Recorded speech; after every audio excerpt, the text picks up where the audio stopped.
नमस्कार, news state Madhya Pradesh Chhattisgarh में आपका स्वागत है। मैं हूं आपके साथ लोकेंद्र त्यागी। आपके मुद्दे में बात मध्य प्रदेश की। दरअसल मध्य प्रदेश में ओबीसी का मसला एक बार फिर से गर्मा गया है। ओबीसी को 27% आरक्षण क्योंकि एक बार फिर से अटक गया है।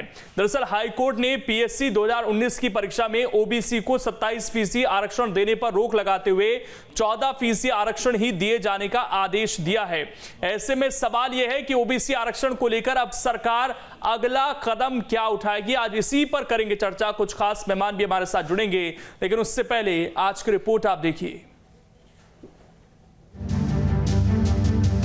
ओबीसी को 27% आरक्षण को लेकर मध्य प्रदेश की राजनीति गरमाई हुई है। बीजेपी और कांग्रेस दोनों ही ओबीसी को 27% आरक्षण दिए जाने का श्रेय लेने में लगे हैं, लेकिन हकीकत में भर्तियों, प्रवेश परीक्षाओं या फिर चुनावों किसी भी स्थान पर ओबीसी को 27% आरक्षण नहीं मिल पा रहा है। कांग्रेस इसके लिए सरकार को दोषी बता रही है। कमलनाथ ने मुख्यमंत्री रहने के दौरान ओबीसी को 27% आरक्षण दिए जाने का फैसला लिया था। हाईकोर्ट ने कुछ भर्तियों को लेकर इस पर रोक लगा दी थी, जिससे ये मामला अटक गया था। वहीं बीजेपी की सरकार आने पर भी ओबीसी को 27% आरक्षण देने का आदेश जारी किया गया। पीएससी यानी राज्य लोक सेवा आयोग की परीक्षाओं में ओबीसी को 14% आरक्षण के आदेश से कोर्ट ने अपना रुख साफ कर दिया है। ओबीसी को 27% आरक्षण दिए जाने से आरक्षण 63% हो जाता, जिसे कोर्ट स्वीकार नहीं करता है। जिस प्रकार से गवर्नमेंट ने केस ओबीसी का पेश किया, क्या वो सही था? तो हाई कोर्ट ने जो कहा है वो तो जो गवर्नमेंट ने पेश किया है। अगर उनकी पेशी गलत थी, उनके आर्गुमेंट गलत थे, तो हाई कोर्ट क्या करेगी? 27% आरक्षण पर रोक लगने से सरकार भी उलझन में आ गई है। इस मामले में अब कानूनी राय लेने की बात कही जा रही है। देखिए, अभी इस पर टिप्पणी नहीं, क्या कोर्ट का निर्णय है उसमें अध्ययन के बाद ही कुछ कहा जा सकता है। ओबीसी, बीजेपी और कांग्रेस दोनों के लिए ही बड़ा वोट बैंक है। ओबीसी वर्ग को लुभाने के लिए दोनों ही दल आरक्षण दिए जाने का दावा ठोकते रहते हैं। हकीकत में ये बात भी सभी को पता है कि सुप्रीम कोर्ट से ही इसका रास्ता निकल सकता है। मध्य प्रदेश हाई कोर्ट ने पीएससी 2019 की परीक्षा में 27% ओबीसी आरक्षण पर रोक लगा दी है। भाजपा और कांग्रेस दोनों ओबीसी वर्ग से सम्मान करा रहे हैं, लेकिन ओबीसी को 27% आरक्षण नहीं दिलवा पा रहे हैं। इसका कारण साफ है, आरक्षण की सीमा 50% होना चाहिए और ओबीसी को 27% आरक्षण देने से ये सीमा बढ़ जाती है। ऐसे में इसका रास्ता सुप्रीम कोर्ट से ही निकल सकता है, लेकिन इसका रास्ता निकालने की जगह दोनों ही लोग वोटों की खेती करना चाहते हैं, ओबीसी से वोट चाहते हैं, लेकिन उनके भले के लिए उन्हें आरक्षण मिल जाए, इसका रास्ता फिलहाल नहीं निकलवा पा रहे हैं। वीडियो सर्वे के साथ नितेंद्र शर्मा, न्यूज स्टेट भोपाल। और इसी पर चर्चा करने के लिए तीन खास मेहमान इस वक्त हमारे साथ जुड़ गए हैं। परिचय करा देता हूं। जयंत वर्मा जी हैं, वरिष्ठ पत्रकार हैं। नेहा बग्गा जी हैं, प्रवक्ता हैं बीजेपी के। और मिथुन सिंह अहिरवार हैं, प्रवक्ता हैं कांग्रेस के। आप तीनों का बहुत बहुत स्वागत है। नेहा जी, ये तो पहले से पता था कि जहां जहां कोशिश होगी 27% आरक्षण देने की, वो मामला अटकेगा। यहां भी अटक गया। आप क्या करेगी सरकार? लोकेंद्र जी, ये तो बहुत पहले से पता था। जिस दिन से कांग्रेस ने लोकसभा का चुनाव को देखते ही 27% का एक शगुफा छोड़ा था, विधानसभा के पटल पर झूठे आंकड़े प्रस्तुत किए थे और आबादी 100% ही 27% की बता दी थी। और ये उस दिन भी पता था जब इन्होंने 1 साल सवा साल तक कोर्ट के अंदर एक भी वकील को खड़ा नहीं करा। और हाल ही में तो हमने सबने देखा ही है कि जैसे जैसे ये चुनाव को देख के टेम्पल रन करते हैं, उसी प्रकार से हाई कोर्ट, सुप्रीम कोर्ट जो इनके नेता गए, चाहे विवेक तनखा जी हो, चाहे सैयद जाफर हो, या वो एक महिला नेत्री और जो गई थी, उनका क्या आशय था। और जब कोर्ट ने फैसला सुना दिया, उसके बावजूद विवेक तनखा जी ने कभी नहीं कहा कि भाई हम इस प्ली को लेकर नहीं आए थे, हमारी प्ली ये है। और मध्य प्रदेश के साथ साथ महाराष्ट्र में, जहां पर इनकी साझा सरकार है, वहां पे भी ओबीसी का हक मारने का काम किया। एक बहुत इंटरेस्टिंग चीज है लोकेंद्र जी, कल कमलनाथ जी ओबीसी वर्ग से अपना सम्मान करवा रहे थे, और वहीं ओबीसी वर्ग के एक कांग्रेस पार्टी के नेता जो प्रदेश सचिव हैं, रामस्वरूप यादव जी, जो यादव समाज के राजधानी के अध्यक्ष भी हैं, उनको जिस तरीके से कमलनाथ जी ने अपने गार्ड्स को इशारा करके नीचे फिकवाने का काम किया, स्पष्ट दिखाता है कि सम्मान करवाया जा सकता है, ओबीसी से वोट लिया जा सकता है, लोकसभा चुनाव को देखते हुए नए नए निर्णय लिए जा सकते हैं, पर जो ओबीसी के अधिकारों की बात आए तो वहां पर ये किस तरीके से भागते हैं और किस तरीके से व्यवहार करते हैं। नहीं, अब इसमें तो एक चीज प्रतीत हो रही है नेहा जी, वो चीज ये प्रतीत हो रही है कि ना तो हम नौकरी देंगे, कहीं एग्जाम होंगे वो भी हम रुकवाएंगे। 2019 का ये मामला है, 3 साल हो चुके हैं। केवल राजनीति के लिए हमारी जिद है कि हम 27% आरक्षण देंगे। ये रिजल्ट तो आप लोगों ने जारी किया ना 31 दिसंबर को, ये कांग्रेस ने नहीं किया। अगर आपको पता थी कि 14% आरक्षण देना है तो 14% के साथ रिजल्ट जारी कर देते, क्यों 27% के लिए गए? देखिए जिद नहीं है, जो धोखा करने का काम कांग्रेस पार्टी ने किया है, हम ओबीसी वर्ग को उनका सही स्थान दिलवाना चाहते हैं ताकि वो जो है मुख्य धारा में चाहे इस चक्कर में सारी भर्तियां रुक जाएं। देखिए, हमने प्रमोशन रोका हुआ है सरकारी कर्मचारियों का क्योंकि आरक्षण का मामला फंसा है, रिजल्ट नहीं आ रहे हैं क्योंकि आरक्षण का मामला फंस रहा है, नई भर्तियां नहीं निकलेंगी क्योंकि आरक्षण का मामला फंसा है। यानी कि सरकारी काम सारा ठप हो जाए, लेकिन हम आरक्षण देकर रहेंगे चाहे वो अलाउड ना हो। देखिए, दोनों तरफ से देखना पड़ेगा लोकेश जी। एक तरफ मध्य प्रदेश की सरकार पंचायत चुनाव को इसलिए टालती है, शिवराज जी इसलिए टालते हैं कि ओबीसी वर्ग इससे वंचित ना रह पाए, और कांग्रेस पार्टी क्या करती है, हाई कोर्ट सुप्रीम कोर्ट जाकर उनका अधिकार समाप्त करवा देती है। आप देखिए कि आज ये जो परेशानियां हो रही हैं, क्या इस बात पे आपको शंका नहीं होती कि जो प्राइवेट पिटिशन लगी है, क्या इसमें संदेह नहीं होता कि इसमें भी कांग्रेस पार्टी का कोई षड्यंत्र हो सकता है? क्योंकि लगातार कोर्ट में इसको उलझाने का काम, वकीलों को खड़ा नेहा जी ये बताइए, इसमें पिटीशन कोई भी लगाए, मैं तो ये जानना चाहता हूं, इसमें पिटीशन कोई भी लगाए, वो कांग्रेस की तरफ से लगाए या कोई अलग आदमी लगाए, लूप होल तो सरकार की तरफ से है। अब इसमें पिटीशन चाहे कोई भी लगाए, लूप होल तो ये है ना कि हम 50% से ज्यादा आरक्षण नहीं दे सकते। मैंने आपको उदाहरण दिया कि भाई हम चुनाव करवा रहे थे पंचायत के, भारतीय जनता पार्टी पूरा चुनाव करवाने के लिए व्यवस्था बना चुकी थी, चुनाव आयोग ने तिथियां तय कर दी थी। अब आप मुझे बताइए कि ना ये कोर्ट जाते हैं ना पिछड़ा। नेहा जी, ये कोर्ट जा सकते हैं ना, फैसला तो नहीं दे सकते हैं। अगर सरकार सारी चीजें सही करेगी, सही प्रोसेस के तहत जाएगी तो ऐसा थोड़ी है कि कांग्रेस रुकवा सकती है। यानी कि आप लोग प्रोसेस गलत अपना रहे हैं ना।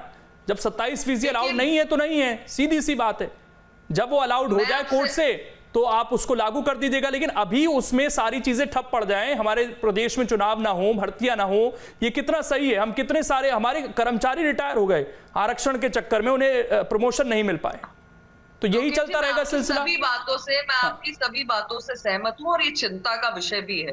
भारतीय जनता पार्टी का ये आशय नहीं है कि किसी भी कारण से ये चुनाव रुके, भर्तियां रुके, या जिन रिटायरमेंट्स की आप बात करें इस तरीके से लोग बिना हक पाए रिटायर हो जाएं। पर उन त्रुटियों को सुधारने की जिम्मेदारी अब भारतीय जनता पार्टी की है। ओबीसी वर्ग को सही उनका हक दिलवाने की जिम्मेदारी आज भारतीय जनता पार्टी की है, और यही कारण है कि कल कोर्ट से जो निर्णय आया है उस पे विधि सलाहकारों से बात कर क्या उचित फैसला लिया जा सकता है, उस पर भारतीय जनता पार्टी की सरकार दोबारा कोर्ट के अंदर जाएगी। अगली तिथि मुझे लगता है कि शायद 31 फरवरी की है, और उस समय कोर्ट में सरकार का पक्ष रखा जाएगा। पर उन पिछली बातों को नहीं भुलाया जा सकता जो स्टेप वाइज हमें दिख रही है। चलिए मैं पूछ लेता हूं मिथुन जी, ये जो आज खेल हो रहा है सारा, इसके पीछे आप ही की सरकार है सर। आप लोग क्रेडिट ले लेते हैं, हमने 27% आरक्षण दे दिया, लेकिन ये 2019 की परीक्षा है, तब आपकी सरकार थी, आज तक इसके रिजल्ट क्लियर नहीं हो पा रहे आपके उसी 27% आरक्षण की वजह से। देखिए, सबसे पहले तो यदि आप गुस्ताखी माफ करें तो आपके चैनल की तरफ से जो पैकेज दिखाया गया उसमें जो 2 मूल त्रुटियां हैं उनको मैं सही करना चाहूंगा। पहले आपने कहा कि 50% से ज्यादा आरक्षण हो नहीं सकता। मध्य प्रदेश में आज 59% आरक्षण है। वो भी अटका हुआ है ना सर, जो 10% दिया जा रहा है आबादी को जनरल कैटेगरी की, उसमें भी मामला अटका हुआ है जो केंद्र की तरफ से लागू किया गया था, वो भी कोर्ट में विचाराधीन है मामला। वो केवल मद्रास हाई कोर्ट का एक डिसीजन आया था, उसमें कोई स्टे नहीं हुआ है। मध्य प्रदेश में आज उसके आधार पर नौकरियां मिल रही हैं। केवल अटका है तो ओबीसी वर्ग का आरक्षण अटका है, क्योंकि ये भारतीय जनता पार्टी की मानसिकता है कि ओबीसी के वर्ग के लोगों का वोट तो लेना है, लेकिन इन वोट इसके आधार पर उनका अधिकार नहीं है। जो त्रुटि आपके पैकेज में है वो ये है कि 63% आरक्षण हो जाएगा, नहीं 63 नहीं 73 हो जाएगा, क्योंकि जब आप 14% बढ़े हुए आरक्षण को 59% में जोड़ेंगे तो 73% हो जाता है।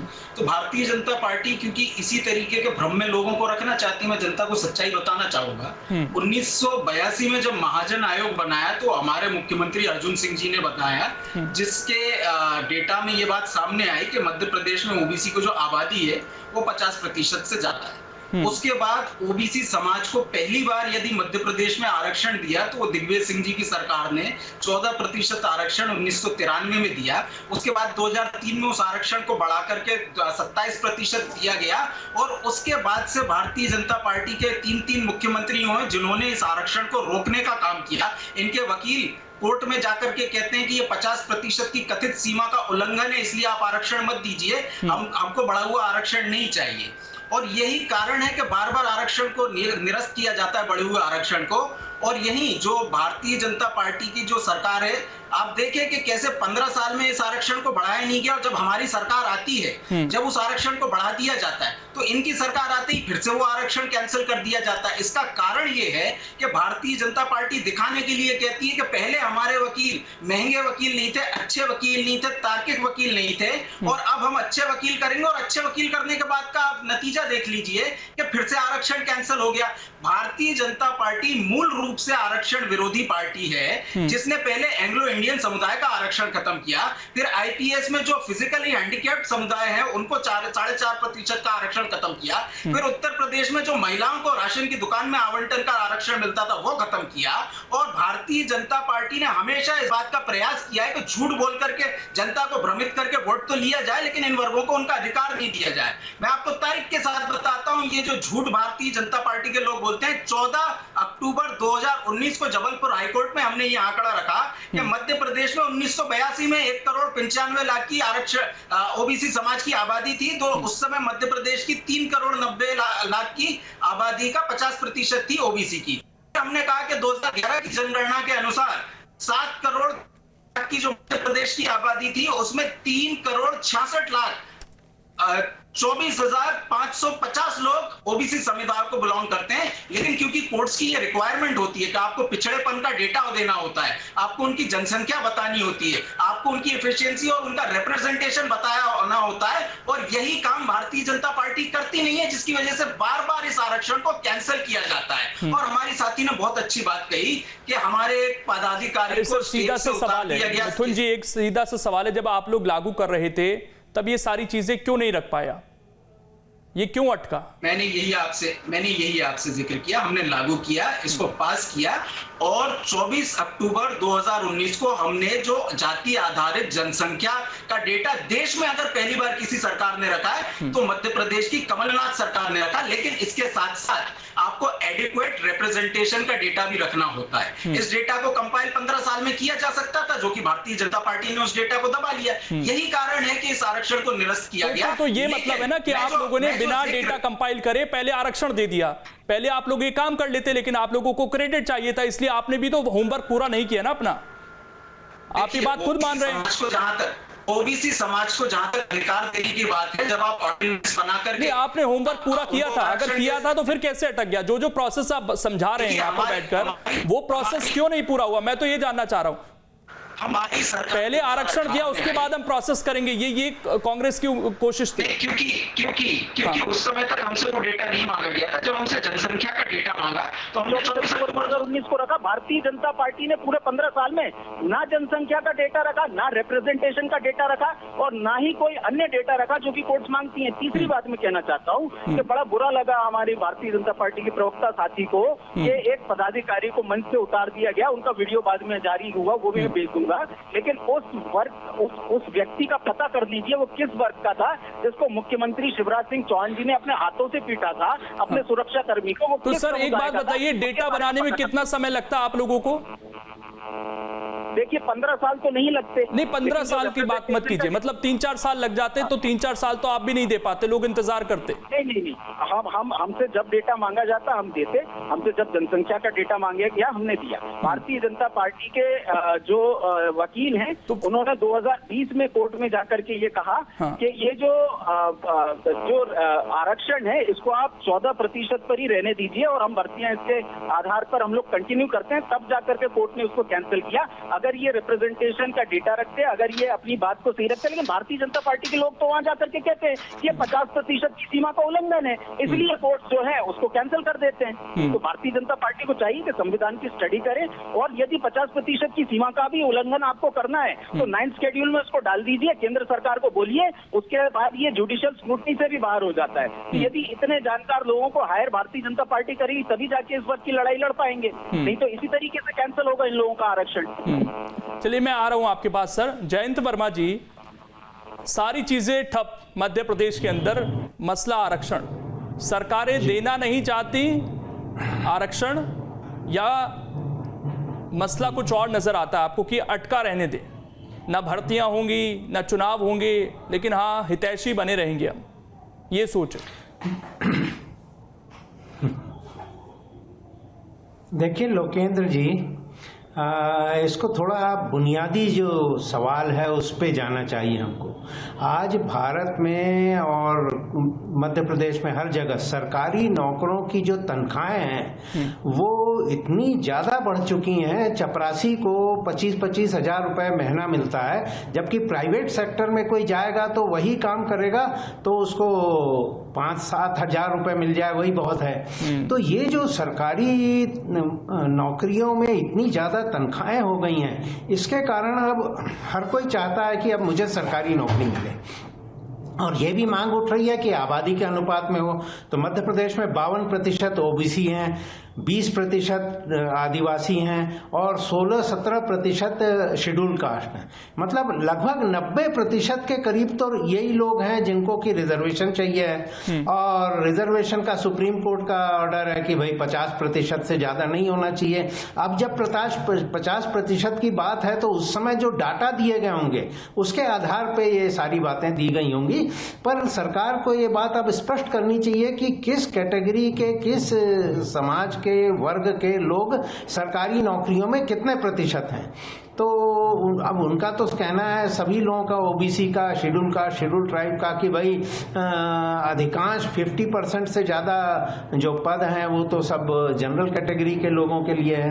तो अब इसमें बुनियादी सवाल ये है कि क्या हम ये वेतन का जो इतना बड़ा अंतर है इसको कम कर सकते हैं, और इसके लिए एक सबसे बड़ा जो हमारा सिद्धांत ये होना चाहिए कि चाहे प्राइवेट सेक्टर हो, चाहे दैनिक वेतन भोगी हो, चाहे सरकारी कर्मचारी हो, सबको परिवार का वेतन मिले।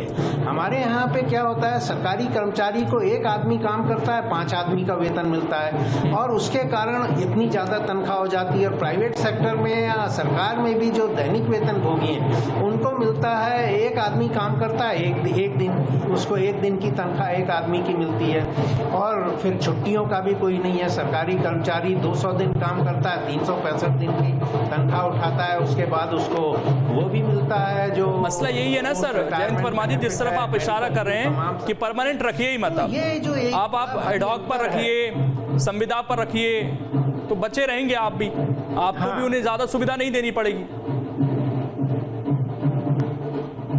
हाँ, वो तो संविधान का अनुच्छेद 311 यदि हटा दिया जाए, जिसमें कि दुनिया के किसी देश में ऐसा नहीं है, संविधान का 311 अनुच्छेद जो है ये तो ऐसा है कि यदि कोई सरकारी नौकरी में पागल भी हो जाए तो 40 साल लग जाएंगे, 30 साल लग जाएंगे ये सिद्ध करने में कि वो पागल है, और उसको नौकरी से नहीं हटाया जाएगा। यानी एक बार अपॉइंटमेंट लेटर पीएससी से, यूपीएससी से या कहीं से भी आ गया तो आदमी सोचता है अब उसके तो पूरे भाग्य खुल गए। और उसके बाद भ्रष्टाचार का जो हाल है वो आप देख रहे हैं कि कोई सरकारी कर्मचारी में आधे से ज्यादा लोग जो हैं वो काम ही नहीं करते हैं जब तक पैसा उनको ना दिया जाए। तो ये स्थिति है। तो मुझे लगता है कि इस पूरी समस्या का एक पूरा अलग से पूरी इस पे चर्चा होनी चाहिए, बल्कि पार्लियामेंट का, विधानसभा का एक विशेष सेशन होना चाहिए कि भाई इस समस्या से कैसे निपटा जाए, क्योंकि टोटल जो नौकरियां हैं केंद्र और राज्य सरकारों में ये केवल 3% हैं भारत की, जो पक्की नौकरियां हैं सरकारी, वो 3% हैं। अब 3% नौकरियों के लिए आप सारा पूरा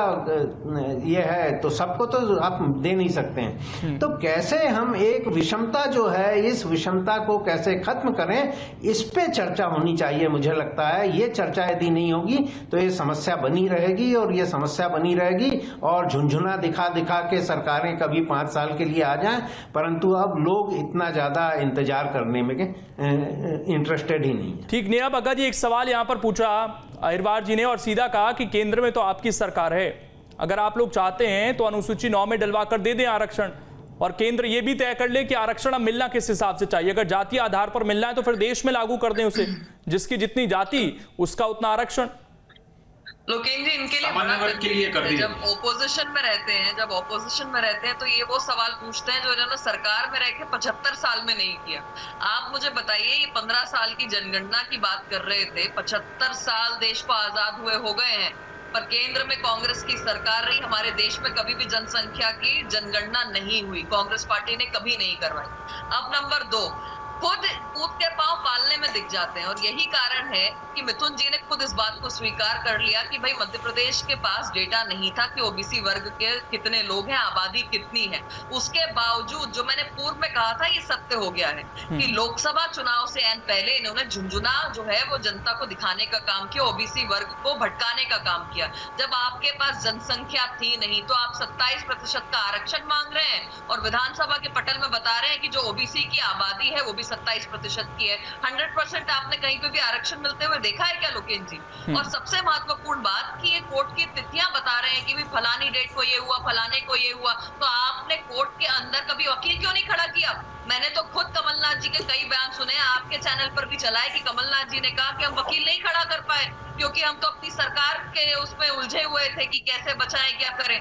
तो सबसे महत्वपूर्ण बात है कि कितने स्टेप्स पे झूठ बोलेंगे, और उन झूठ को कवर अप करने के लिए फिर एक नया झूठ बोलेंगे।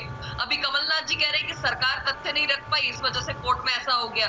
आपने जिस चीज को लेकर विधानसभा में झूठ बोला, कोर्ट में वकील नहीं खड़े किए, जनसंख्या आपके पास थी नहीं, तो आधार क्या था 27% आबादी को 27% का आरक्षण देने का? और सबसे महत्वपूर्ण बात है, क्योंकि इन्होंने दिग्विजय सिंह जी की भी बात की, तो दिग्विजय सिंह जी को जब मुख्यमंत्री बनाया गया था तो प्रबल समय इतना ही है इसलिए रोक रहा हूं मैं, लेकिन जयंत जी ने शायद यहाँ पर एक वाजिब पॉइंट रखा है। शायद किसी भी सरकार की मंशा ही नहीं है कि वो परमानेंट चीजें सरकारी स्तर पर करे, और शायद ये बेहतर रास्ता है कि चीजों को जितना अटका सकते हैं अटकाया जाए, और जब तक चल रही हैं चीजें इसी तरीके से चलने दी जाएं। फिलहाल तो ऐसा ही प्रतीत हो रहा है, क्योंकि हर चीज तो मध्य प्रदेश में अटकती हुई नजर आ रही है। आप सभी का शुक्रिया जुड़ने के लिए और इस डिबेट का हिस्सा बनने के लिए। छोटा सा ब्रेक, खबरें लगातार जारी हैं।